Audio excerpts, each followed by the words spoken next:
సూర్యుడు, చంద్రుడు మా వెంట మీరు ఉన్నారు. నేను పుట్టినప్పటి నుండి మీరు నాతోనే ఉన్నారు. అలాగే భూమి, గాలి, ఆకాశం, అలా ప్రకృతిలో మనకిచ్చిన వనరులన్నీ నాతో కలిసి సహజీవనం చేస్తూ ఉన్నాయి. ప్రకృతికి విరుద్ధంగా కూడా మార్పులు చేర్పులు చేస్తూ జీవించే జీవితంలో నేను జీవిస్తున్నా. ఇక మా జీవితమే ఇలా ఉంటే మా తరం తర్వాత తరం వాళ్ళు జీవితాలు ఎలా ఉంటాయో. అసలు పాత తరంలో జీవించేవారు సంతోషంగా ఉన్నారా? మా తరంలో ఉన్నవారు సంతోషంగా ఉన్నారా? లేక రేపటి తరంలో వారు సంతోషంగా ఉంటారా అనే ప్రశ్న వస్తే ఏ తరంలో వారైనా ఆ తరానికి ఉన్న ప్రకృతితో పాటు గడుపుతూ వాళ్ళ జీవితంలో సంతోషంగా గడపడమే. ప్రతి ఒక్కరూ వాళ్లకు ఇప్పుడు ఉన్న జీవితంలో మమేకమై జీవిస్తే చాలు. జీవితం నేర్పే పాఠాలలో జీవించడం ఇప్పటి మన జీవితం.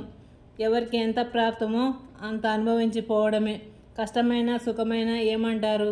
ఈ జీవితం 10 మందికి ఉపయోగపడకపోయినా ఎవరికి హాని చేయకుండా ఉండడమే ఉత్తమం. మన జీవితంలో నుంచి రోజులు జరిగిపోతున్నాయి. జరిగిపోయిన రోజులలో ఆనందమైన రోజులు ఉన్నాయి, కష్టపడ్డ రోజులు ఉన్నాయి. ముందు జరిగే రోజులు ఆనందంగా గడిచిపోతే చాలు.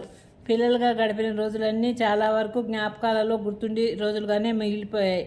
ఇంతవరకు జరిగిన రోజుల్లో కూడా కొన్ని గుర్తుపెట్టుకునే రోజులు కూడా అందరికీ ఉండి ఉంటాయి. కష్టపడ్డ రోజు కూడా ఉండే ఉంటాయి.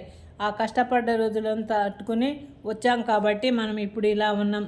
కష్టాల కంటే సంతోషాలను ఎక్కువ గుర్తు చేసుకుంటూ ఉందాం. ఏమంటారు పిల్లలు? నా కథలు నచ్చినట్టు లైక్ చేయండి, షేర్ చేయండి, సబ్స్క్రైబ్ చేయండి.